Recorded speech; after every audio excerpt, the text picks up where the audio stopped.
Assalamualaikum. Hi guys, today I'm going to show you on how to make rendang jengkol alias dog food stewed in coconut milk and spices. Yang ini jenis rendang setengah matang alias rendang basah atau biasa juga disebut kalio. Jadi kuahnya itu masih terlihat nyemek, bukan yang kering kayak rendang biasanya ya. Yang pasti walau ini dibikin dari jengkol, tapi menurut saya rasanya itu lebih enak jengkolnya daripada daging ya. Jadi emang bau nyengat jengkolnya itu jadi samar, teksturnya empuk, bahkan setelah diangetin itu jadi semakin enak, semakin pulen, dan jadi hilang sama sekali baunya. Well guys, penasaran kan gimana cara membuatnya? Oke, just check it out. Bahan dan cara membuat: 1 kg jengkol tua, cuci hingga bersih. Lalu siapkan 1-2 sendok makan kopi bubuk dan air bersih secukupnya. Rendam jengkol seperti ini. Jadi ini adalah jengkol yang direndam dalam air yang ditambahkan bubuk kopi ya guys. Fungsi dari perendaman jengkol ini adalah untuk menetralisir racun dari jengkol, alias mengurangi zat asam jengkolat pada buah jengkol, jadi baunya itu bisa berkurang dan aman dikonsumsi ya. Oke, rendam selama semalaman atau minimal 10 jam. And 14 hours later. Nah, ini dia jengkol yang direndam kemarin sudah saya cuci bersih. Proses selanjutnya yaitu perebusan dengan bahan rempah. Oke, caranya yaitu rebus secukupnya air hingga mendidih.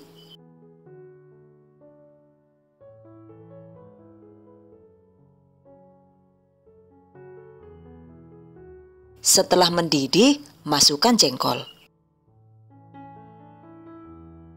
Tambahkan 2-3 batang serai, geprek kasar, 5-10 lembar daun salam, 5-10 lembar daun jeruk. Lalu 1 sendok makan kopi bubuk. Agar daging jengkol bisa cepat empuk dan pulen, tambahkan sejumput baking soda atau sekitar 1/4 sendok teh. Tambahkan juga 1 sendok makan beras mentah. Fungsinya ini untuk menetralisir bau. Tutup. Rebus dengan api kecil selama sekitar 45 menit atau sampai matang. Jadi dimasak tergantung seberapa empuk jengkol yang kita inginkan. And 45 minutes later. Nah, ini dia. Setelah 45 menit direbus, daging jengkol sudah terasa empuk, jadi matikan kompor. Bilas jengkol hingga benar-benar bersih. Lalu, agar racun jengkol makin berkurang banyak, ini jengkolnya direbus ulang ya. Rebus dengan air mendidih dengan ditambahkan lagi beberapa lembar daun salam dan daun jeruk. Rebus sebentar sekitar 15 menit.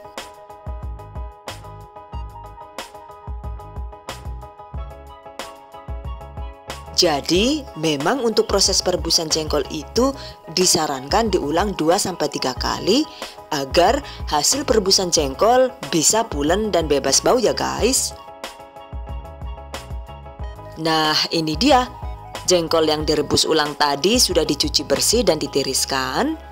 Oke, sekarang agar nantinya bumbu benar-benar meresap ke jengkol dan teksturnya itu jadi lebih pulen, geprek jengkol seperti ini. Jadi jengkol dibelah 2, lalu digeprek pelan-pelan dengan menggunakan ulekan. Hingga tekstur jengkolnya itu terlihat lembut begini ya. Tapi menggepreknya itu jangan terlalu keras karena nantinya ya jadi rawan hancur. And by the way, trik lain agar jengkol tidak rawan bau saat diolah, sebaiknya bagian bakal tunas jengkolnya ini juga kita buang. Seperti ini. Nah, jadi bagian kecil ini ya yang disarankan dibuang biar tidak bau. Selanjutnya, geprek sisanya hingga habis. Sekarang, jengkol siap diolah. Dan berikutnya, kita siapkan bahan bumbu untuk rendang jengkol. Bahan bumbu yang dihaluskan yaitu 8 siung bawang putih, 15 siung bawang merah, 15 sampai 30 buah cabai merah keriting sesuai selera, 7 sampai 15 buah cabai rawit sesuai selera, 2 sampai 3 cm lengkuas, 2 cm jahe, 1 sendok makan ketumbar, 1 sendok teh lada, 1 sendok teh jinten, 1 sendok teh bubuk kunyit atau bisa diganti dengan 2 cm kunyit segar, 1 sendok teh garam halus, 1/4 biji pala, 8 butir kemiri, dan 2 batang serai ambil bagian putihnya. Oke, karena ini kan bumbunya mau saya blender, jadi biar praktis, ini saya tambahkan juga 150 ml air matang atau sekitar 3/4 gelas. Jadi gunakan air secukupnya saja asal mesin blendernya itu bisa muter ya. Blender hingga halus. Nah, ini dia hasilnya. Selain itu juga siapkan bumbu cemplung yaitu 2-3 lembar daun jeruk, 2-3 lembar daun salam, 1 sendok makan gula pasir, dan 1 sendok teh bubuk kaldu, dan jika suka bisa ditambahkan 1 sendok makan gula merah. Kemudian kita siapkan juga untuk santannya yaitu 2 butir kelapa tua ukuran besar, kerok bagian kulit arinya lalu parut. Kisaran berat kelapa yang sudah diparut ini sekitar 900 sampai 1000 gram. Dan dari 2 kelapa ini dibikin jadi 2 bagian yang terdiri dari 200 ml santan kental diambil dari perasan pertama ya. Sisihkan. Lalu sisanya diambil lagi santannya sekitar 800 ml. Jadi agak encer gitu. Well guys, setelah santan dan bahan-bahan lainnya sudah siap, selanjutnya waktunya membuat rendang jengkol.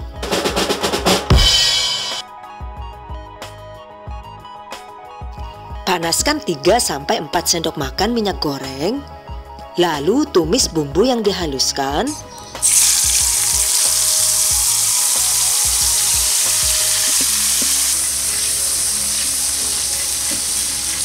Tambahkan daun salam dan daun jeruk. Tumis hingga wangi dan matang sampai minyak rempahnya keluar. Nah, ini yang memasak itu sebenarnya bukan saya ya, tapi mama saya. Masak apa, Mak? Mak? Masak rendang. Rendang apa? Jengkol.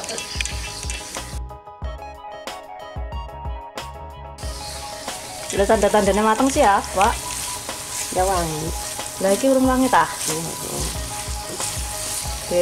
Urung matang-matang, wis seberapa jam. Jadi bumbunya ini terus ditumis dan diaduk-aduk dengan api kecil selama kira-kira 15-20 menit.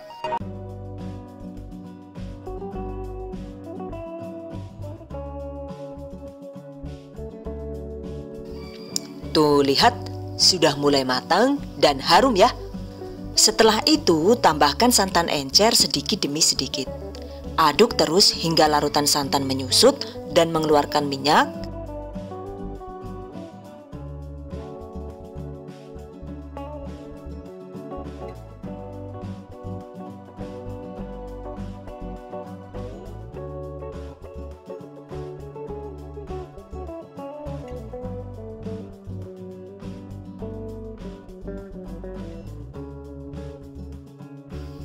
Masukkan kaldu bubuk, gula pasir,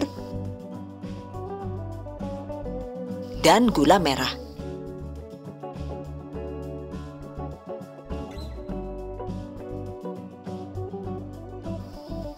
Selanjutnya, tambahkan santan kental. Masak lagi dengan api kecil sambil diaduk.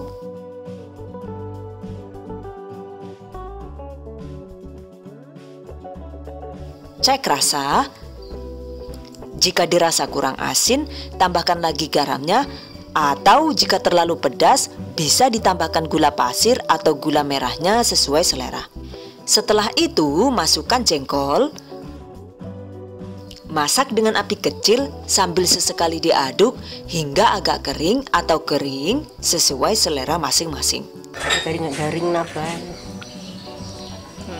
Terus ngeringin, gitu kotak, karet. Dengan kayak gigi. Rendang orang gedrek langsung. Oh, cara ngedegnya kepiye, Mak? Iya, ini. Sing bener kepiye? Ya ini seperti ini. Ditarik ke atas. Nah, jangan otak-atik kotaknya muter-muter, nggak boleh. Rendangnya rusak. Jadi kata mama sih, cara mengaduknya itu harus pelan tapi pasti ya. Dengan begitu, jengkol tetap cantik dan tidak rawan hancur. Oke, jika dirasa kekentalan kuahnya itu sudah pas, matikan kompor. Dan ini karena orang rumah itu lebih suka tekstur rendang yang basah. Jadi sekarang saya matikan kompornya. Jika suka, taburi bawang merah goreng agar rasanya semakin nendang. Selesai. Rendang jengkol ala The Hasan Video siap disajikan. Rendang jengkol basah ini walau tanpa pengawet, jika disimpan di suhu ruang itu bisa tahan hingga 4-5 hari ya. Tapi jangan lupa setiap harinya itu dihangatkan minimal 1 kali. Dan jika disimpan di kulkas, rendang ini bisa tahan kira-kira 7-10 hari. Atau bisa disimpan di freezer, dengan begitu bisa tahan lebih lama lagi, yaitu sekitar 1-2 bulan. Well guys, berikutnya yaitu tips dan trik seputar rendang jengkol. Agar lebih praktis, jika punya stok jengkol berlebih, jengkol yang sudah direndam, direbus dan dikeprek seperti ini bisa disimpan di kulkas ya. Jadi tidak langsung diolah juga nggak masalah. Cuma agar lebih awet lama di kulkas, sebaiknya siram jengkol terlebih dahulu dengan air panas. Lalu tiriskan. Dan sebelum dimasukkan di kulkas, jangan lupa pastikan jengkolnya itu sudah dingin, lalu bungkus dengan plastik tertutup. Nah ini dia, jengkol siap jadi stok jika sewaktu-waktu ingin dimasak. Untuk penyimpanan di kulkas ini bisa tahan sekitar 5-7 hari, dan untuk penyimpanan jangka lama, simpan di freezer agar bisa tahan 1-2 bulan. Rendang basah ini kan waktu memasaknya itu cukup kilat, cuma sekitar 3 jam saja. Padahal kalau rendang yang kering itu biasanya dimasaknya itu lebih lama lagi, bisa memakan waktu semalaman karena dimasaknya itu dengan api kecil hingga teksturnya itu lebih asap dan warnanya lebih gelap. Cuma untuk ketahanannya juga ternyata yang rendang kering itu cenderung lebih awet. Jadi jika rendang basah itu cuma bisa tahan 4-5 hari di suhu ruang, sementara rendang kering itu bisa tahan 3-4 minggu walau tanpa pengawet. Selain itu juga jika semakin dipanaskan, maka rendang akan terasa semakin enak ya guys. Saat menumis bumbu, pastikan bumbu harus benar-benar matang dan harum. Jadi kandungan airnya itu harus benar-benar hilang dan mengeluarkan rempah minyak. Karena jika bumbunya itu masih belum tanak, terus jengkolnya sudah dimasukkan, jadinya ya kacau balau begini deh. Lihat, ini adalah hasil rendang jengkol dengan bumbu dan kualitas jengkol yang sama, tapi dimasak oleh tangan yang berbeda, dan karena teknik memasaknya salah ya jadinya nggak karuan begini ya. Yang ini sudah remuk, terus bumbunya kayak masih mentah gitu. Jengkolnya juga jadi agak pahit ya. Jadi pastikan teknik memasaknya itu tidak keliru. Dengan begitu hasil rendang jengkol bisa sedap, bebas bau, dan tidak pahit. Untuk penggunaan bubuk kunyit atau kunyitnya itu sebenarnya akan lebih bagus lagi jika diganti dengan daun kunyit. Kalau fungsi kunyit itu kan lebih kepada pemberi warna alami pada rendang. Nah, jika yang digunakan itu daunnya, itu bisa memberikan rasa dan aroma yang khas pada rendang. Cuma karena di sini saya nggak nemu tanaman kunyit, jadi ya saya ganti dengan bubuk kunyit. By the way, rendang jengkol ini juga bisa jadi peluang usaha. Biasanya sih yang dijual-jual itu dibikin lebih kering karena kan emang jadi lebih awet. Dan untuk kisaran harga jualnya itu per 1 kg rendang jengkol itu dibanderol sekitar 150.000 sampai 300.000 rupiah. Oh, lumayan juga kan ya? Menurut saya sih wajar ya. Karena masak rendang itu butuh keahlian dan kesabaran. Selain itu juga dipengaruhi oleh harga bahan bakunya. Jadi kalau semakin mahal harga jengkolnya ya sudah pasti semakin mahal juga harga jualnya. Nah, ini tadi saya hitung-hitung untuk satu resep ini habisnya itu sekitar 90.000 rupiah. Dan untuk lebih jelasnya bisa dicek di deskripsi video ini ya guys. Jadi misalnya rendang ini saya jual, paling tidak ya harganya itu saya patok minimal 180.000 per 1 kilogram. Jadi menurut saya sih untuk jualan masakan itu minimal itu kita bisa untung 100%. Dan kalau dilihat pangsa pasarnya bagus, bahkan bisa naik jadi 200.000 sampai 300.000 per 1 kilogram. Yang penting pastikan diperhatikan kualitas rasa dan tampilannya. Dengan begitu, semahal apapun masakan kita, kalau rasanya itu enak dan cocok di lidah pembeli, pastinya ya akan bakal terus dicari ya guys. Oke, demikian tadi cara membuat rendang jengkol ala Dahasan video. Semoga bermanfaat, and I hope you guys enjoy this tutorial today. Thank you so much for watching. See you guys next time. Wassalamualaikum warahmatullahi wabarakatuh.